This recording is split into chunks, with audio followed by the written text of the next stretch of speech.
Olá, turma, sejam todos bem-vindos. Professor Alex Ferreira, disciplina Química. Mais uma aula do nosso projeto Fique em Casa Aprendendo. Bom, turminha, espero que vocês estejam aproveitando as nossas aulas, acompanhando não apenas os vídeos de Química, mas também dos outros componentes curriculares e principalmente se dedicando aos estudos. Bom, como primeira dica, olha só, lápis, caneta, borracha, o seu caderninho para você fazer suas devidas anotações, certo? Acompanhando aqui o nosso vídeo, observou uma figura, um gráfico, uma tabela, uma questão, um conceito chamou sua atenção, você vai printar a tela, passar essas informações para o seu caderno e assim você vai desenvolver os seus estudos. Show de bola, turminha? Bom, estamos em uma série de aulas relacionadas ao terceiro ano do ensino médio, né? Os polímeros. Bom, já trabalhamos diversos polímeros sintéticos. E quando falamos de polímeros, né, a gente lembra logo dos plásticos. Então, os plásticos, assim como as fibras têxteis, né, as fibras sintéticas, a borracha artificial, são exemplos de polímeros sintéticos, tudo bem? Mas também existem os polímeros naturais. A borracha natural é um polímero natural. Assim como também, né, na nossa aula, nós vamos abordar os carboidratos, glicídios ou açúcares.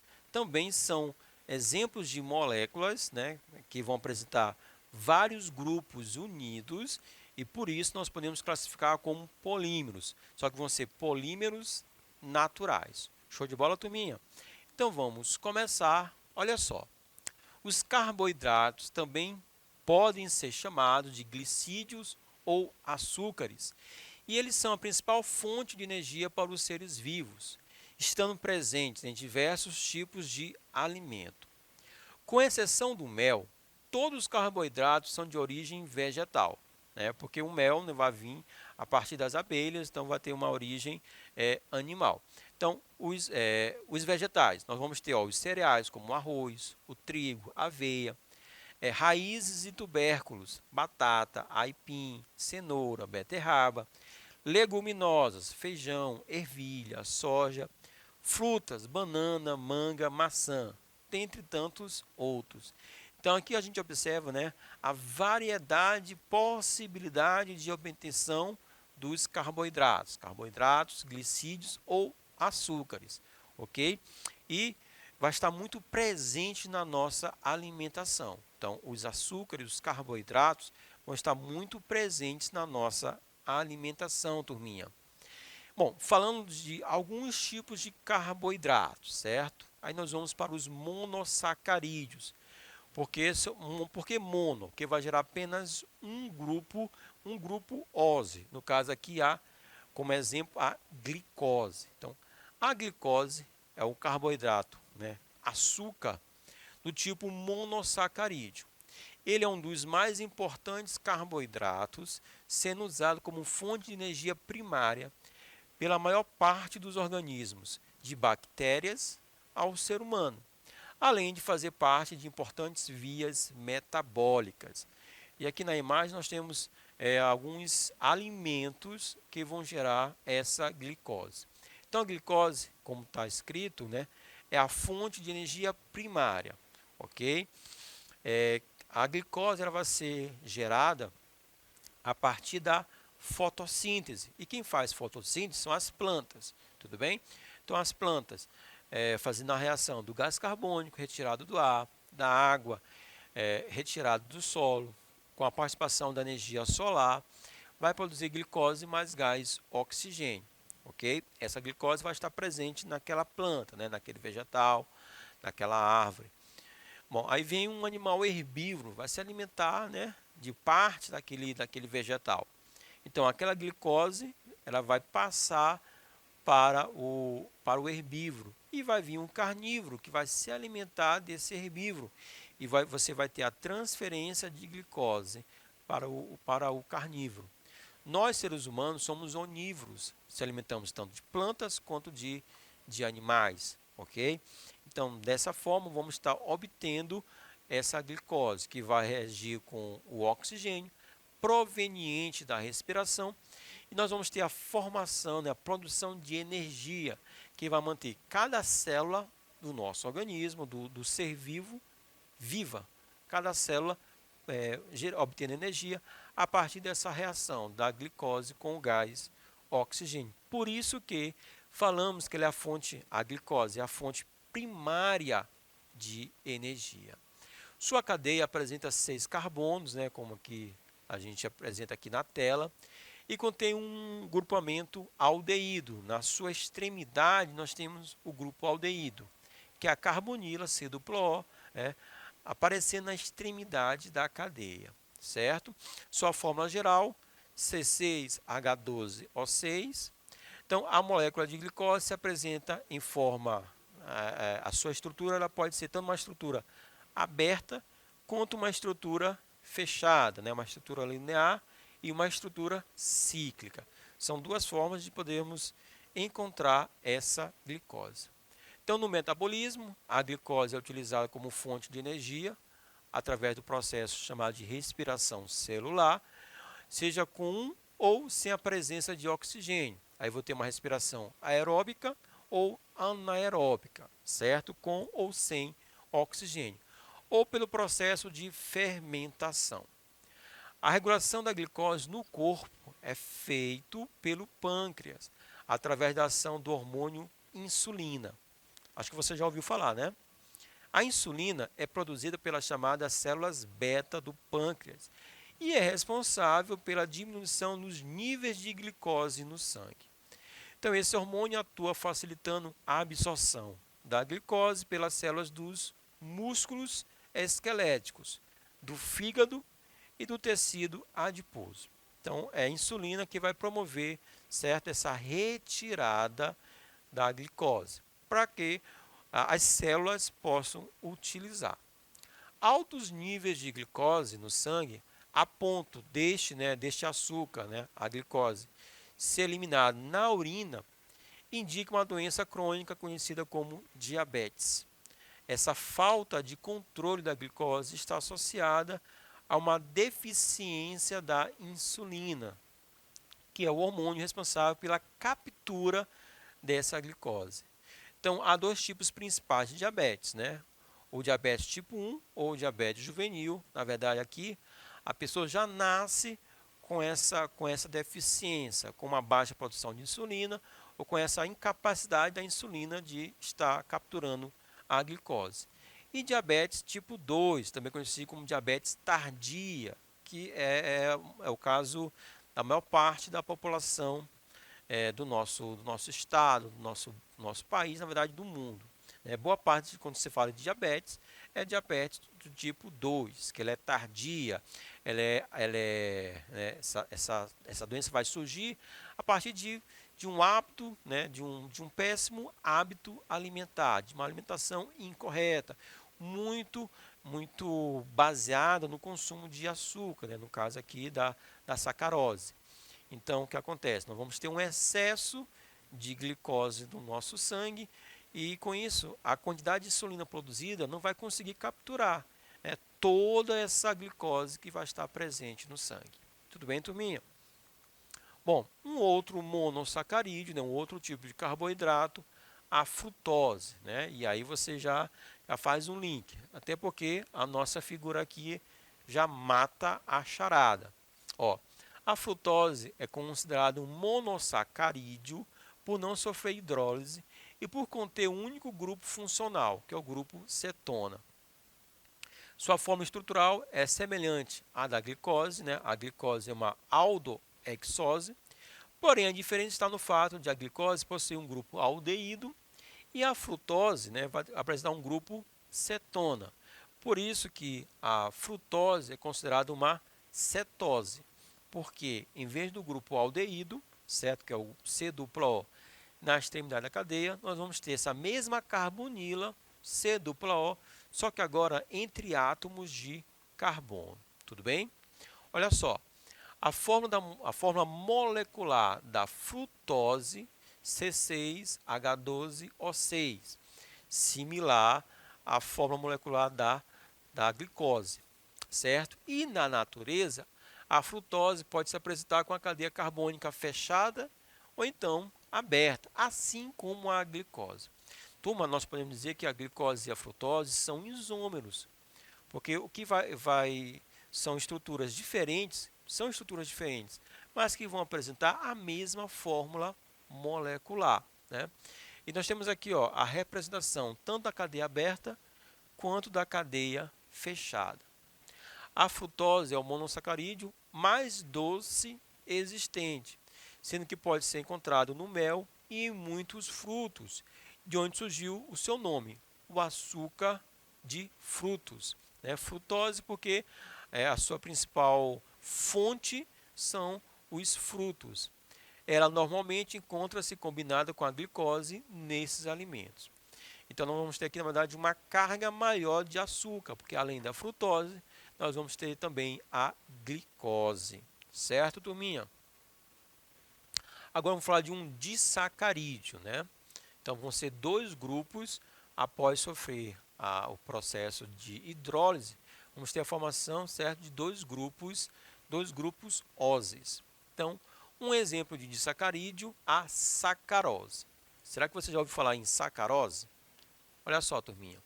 A sacarose, conhecida comumente como açúcar. Então, quando a gente fala de açúcar, sua mãe pediu para você comprar 1 kg de açúcar. Então, você está comprando, na verdade, 1 kg de sacarose, ok?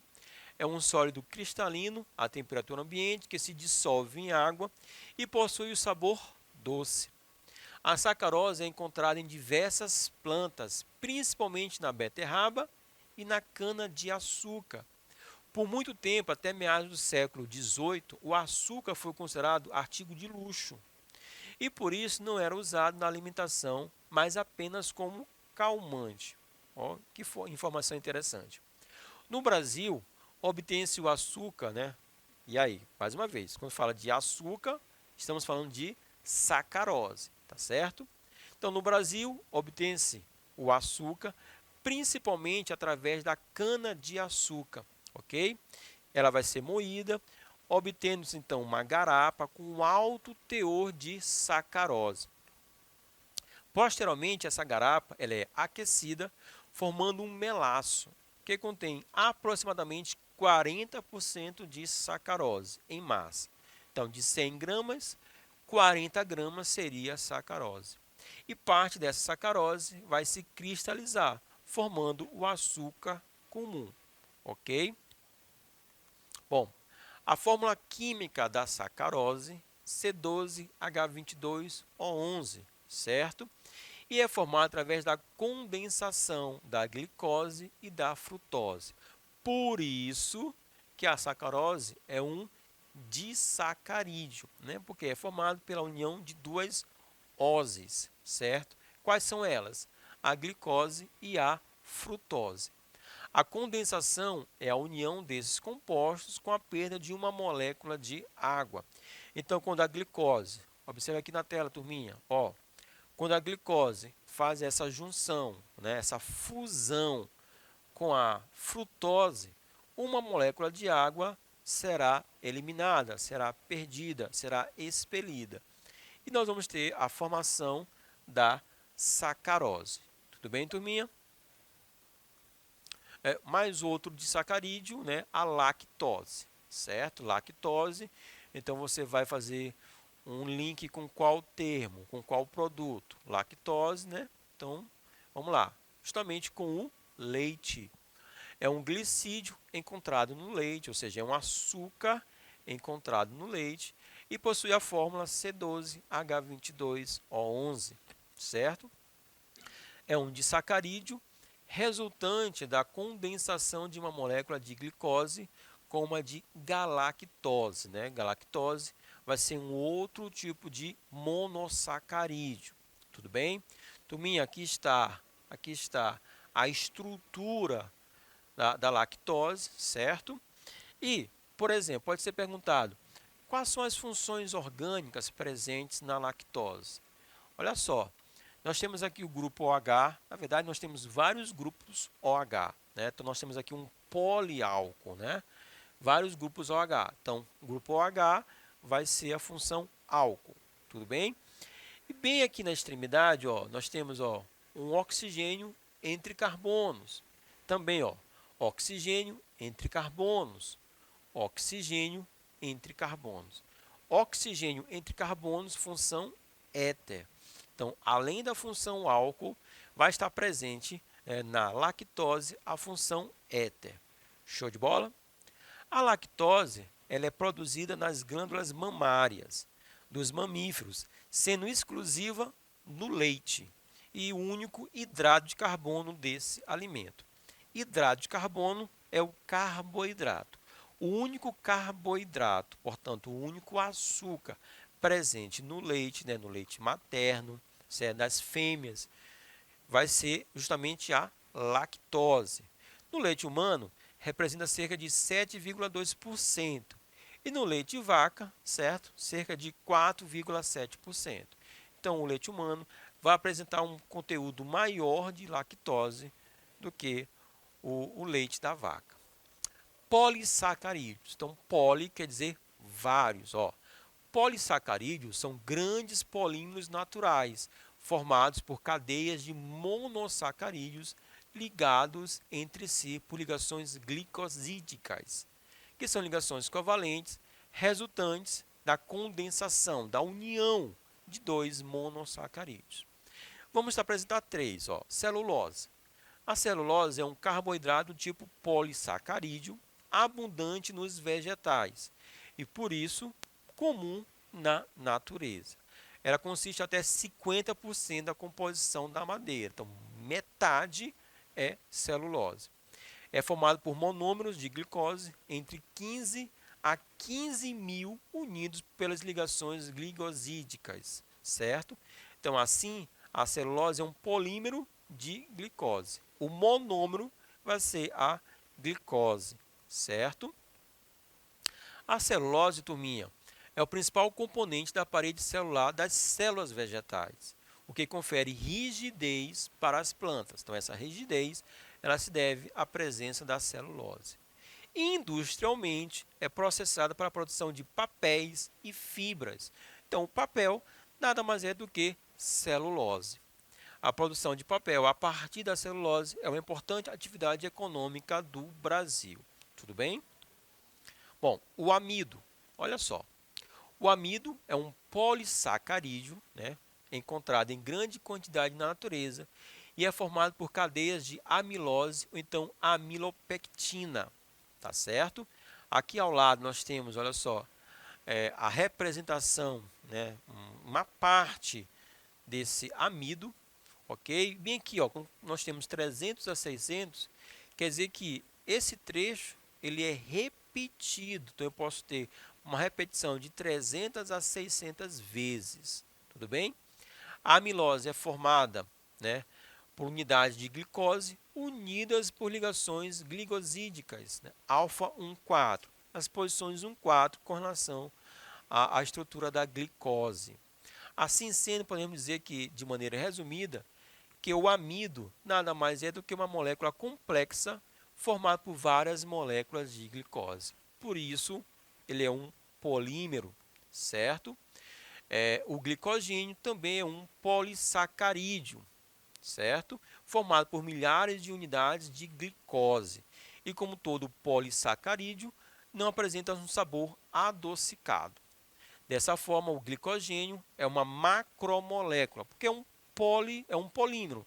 Todo polímero é considerado uma macromolécula, porque vão ter várias moléculas menores sendo unidas, sendo ligadas. Dessa forma, o glicogênio é uma macromolécula que quimicamente é considerado como um polímero, porque são vários monômeros unidos.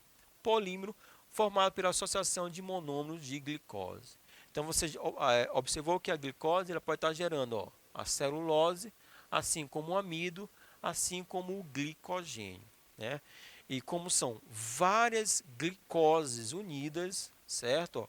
Nós temos aqui na representação de 7 a 11 estruturas, vão ser estruturas monoméricas.